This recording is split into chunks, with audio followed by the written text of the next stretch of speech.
Why did you let him kill me?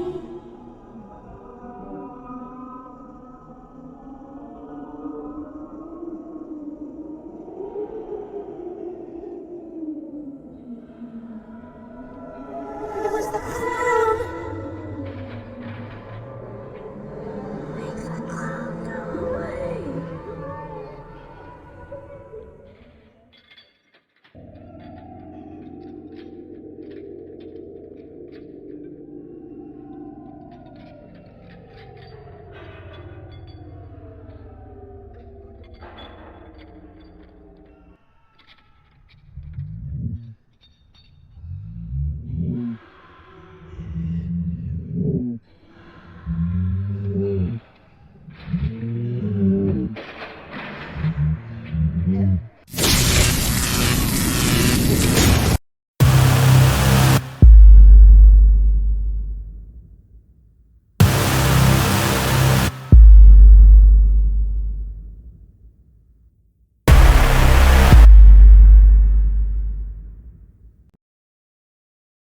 Левиафан нес груз через всю галактику.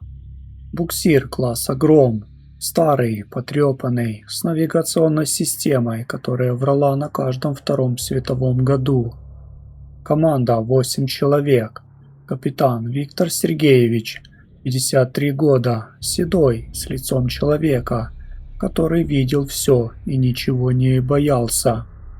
Старший помощник Олег, угрюмый, молчаливый, с татуировкой на всю шею. Инженеры, братья Савельевы, Николай и Дмитрий, вечно спорящие о двигателях. Доктор Елена, единственная женщина на борту, с медицинским дипломом и пистолетом в тумбочке. Пилот Андрей, самый молодой, с мечтами о земле. И связист Максим, толстый весельчак, который знал все сплетни корпорации «Горизонт», на которую они работали. 8-й был груз. Они не знали, что везут. Контейнер был опечатан, герметичен, со специальным охлаждением. Заявка. Биологический материал. Уровень опасности 4. Максим пытался взломать базу, но доступ был закрыт, грифом выше его допуска. «Что там может быть?» — спросил он у Олега за ужином. «Не наше дело», — ответил тот. «Груз доставляется в целости. За это платят. А если там бомба?» «Если там бомба, нас не будет. Перестань паниковать». Он ушел в рубку. Максим остался один в столовой. За иллюминатором медленно вращались звезды. И контейнер, огромный, черный, пристыкованный к корпусу магнитными захватами. Изнутри доносился звук. Тонкий, высокий, будто кто-то скреб металл о металл. Максим подошел к переговорному устройству, нажал кнопку. «Елена, ты слышишь этот звук?» «Какой?» «Из контейнера». Елена прислушалась. «Ничего». «Тебе кажется, Макс, спи. Завтра тяжелый день». Он не спал, сидел в своей каюте, слушал, как работают двигатели, как гудит вентиляция. Скрежет не прекращался. Он стал громче и ритмичнее. 3 часа ночи по корабельному времени. Контейнер открылся. Сигнал тревоги не сработал. Датчики не зафиксировали падение давления. Камеры наблюдения в грузовом отсеке отключились. Корпорация «Горизонт» имела право затемнять записи по запросу. Но Максим видел. Он сидел в своей рубке, смотрел на монитор, где грузовой отсек был пуст. Контейнер был закрыт, но из него кто-то вышел. Он не видел кто, только тень, быструю, скользящую, с длинным хвостом. Тень исчезла в вентиляции. Максим побежал к капитану. Виктор Сергеевич не спал, стоял у карты звездного неба. пил кофе и слушал технический канал. «Капитан!» – запыхавшись, начал Максим. «В контейнере что-то есть». «Что именно?» «Я не знаю, но оно вышло». «Откуда вы знаете, если камеры отключены?» «Я видел тень в мониторе». Виктор Сергеевич посмотрел на него долгим взглядом. «Максим, вы устали. Перерыв в криосне был короткий. Идите в медотсек, возьмите укол. Капитан, прошу вас, проверьте грузовой отсек». Виктор Сергеевич вздохнул, вызвал Олега. «Спустись, проверь контейнер и возьми с собой кого-нибудь из инженеров». Олег и Дмитрий спустились в грузовой отсек. Контейнер был закрыт. Опечатки целы, температура внутри -200. Датчики показывали все в норме. «Ничего», — сказал Олег в коммуникатор. «Максим перегрелся». «Возвращайтесь», — ответил капитан. Они пошли обратно. Дмитрий впереди, Олег за ним. В коридоре на стене что-то блеснуло. Жидкость, прозрачная, вязкая. Дмитрий коснулся пальцем. «Это слизь», — сказал он. «Откуда?» «Понятия не имею». Они поднялись наверх, ничего не доложили. Решили течь из системы охлаждения. На следующее утро Дмитрий не вышел на завтрак. Николай пошел в его каюту. Дверь была не заперта. Внутри пусто. Постель разобрана, но Дмитрия нет. И на полу та же слизь. Прозрачная, вязкая. Вела к вентиляционной шахте. «Капитан», — сказал Николай в коммуникатор, — «Дмитрий пропал». «Что значит пропал?» «Исчез, в каюте никого, вентиляция открыта. Объявить тревогу». Сигнал взвыл, экипаж собрался в столовой. Не хватало двоих, Дмитрия и Максима. Максима нашли в его рубке. Он сидел в кресле с открытыми глазами и не моргал. Живой, но не реагировал на голоса. «Кататония», — сказала Елена. «Шок, что-то его напугало». «Что?» «Не знаю, но у него температура почти 40 и пульс за 150.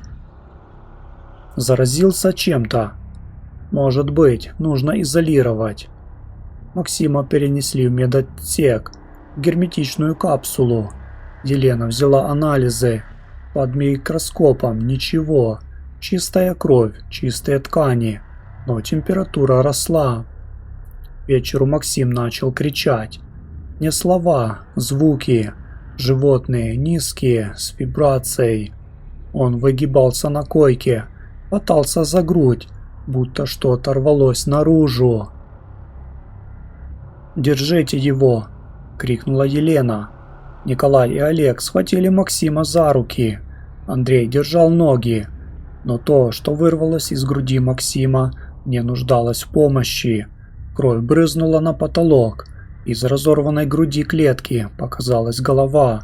Маленькая, блестящая, с рядами зубов. Она вертелась, шипела, искала выход. Существо вылезло полностью, размером с кошку, но без шерсти. Гладкая кожа, длинный хвост, 6 конечностей. Она упала на пол, огляделась и бросилась в вентиляцию. «Что это?» – прошептал Андрей. «Это то, что было в контейнере», – ответил Виктор Сергеевич. Он смотрел на тело Максима, на разорванную грудную клетку, на кровь, которая капала с потолка. «Корпорация знала», — сказал он. «Они послали нас с этим грузом. Знали, что оно вылупится. Знали, что умрут люди». «Но зачем?» — спросила Елена. «Затем, что это оружие биологическое. Они хотят его испытать. А мы испытатели. Добровольно-принудительно. Что теперь делать? Найти его, убить и уничтожить контейнер. С этого момента Леофан превратился в ловушку. Существо, которое они назвали образцом. Олег предложил тварь, но капитан запретил панику. Быстро росло. Через час оно было размером с собаку, через 2 с человека. Оно питалось корабельными крысами и чем-то еще, что находило в трюмах. Оно двигалось бесшумно, пряталось в тени, атаковало внезапно. Первым погиб Андрей. Он шел из пилотской рубки в столовую через технический коридор. В камере зафиксировали вспышку движения, потом тишину. Андрей не вышел с другой стороны. Когда его нашли, тело было обескровлено, кожа серая, сморщенная, будто высосанная. Грудная клетка разорвана. Следов крови почти не было. Существо пило все до капли. «Оно умное», — сказал Олег. «Оно не просто убивает, оно изучает». «И растет», — добавил Николай, слишком быстро. Виктор Сергеевич приказал забаррикадироваться в столовой, заварить двери, перекрыть вентиляцию. У них были припасы на неделю и воздух на 5 дней. Через 5 дней подойдет спасательный корабль. Корпорация прислала сигнал бедствия автоматически, когда температура в грузовом отсеке упала ниже нормы. «Надо продержаться», — сказал он. «А если оно проникнет?» — спросил Олег. «Тогда будем драться. У нас есть лазерные резаки, огнетушители, старые армейские бластеры.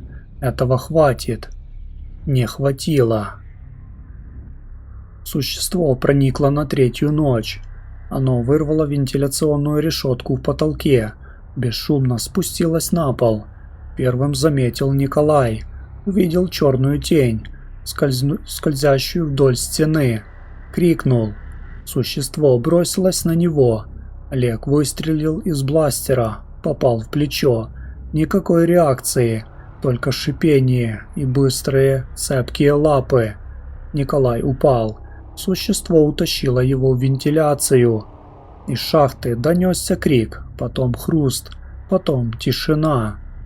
«Черт!» – выругался Олег. Елена плакала, капитан сжимал бластер. «У нас есть еще один вариант», – сказал он. «Затопить корабль». «Чем?» «Мы на орбите океанической планеты. Внизу вода, жидкая, под давлением. Если открыть шлюзы, Левиафан заполнится за полчаса. Существо не выживет. А мы наденем скафандры, дождемся спасателей. А если спасатели не придут? Значит, не придут». Они пошли к шлюзам. 4. Капитан, Олег, Елена и существо где-то в вентиляции.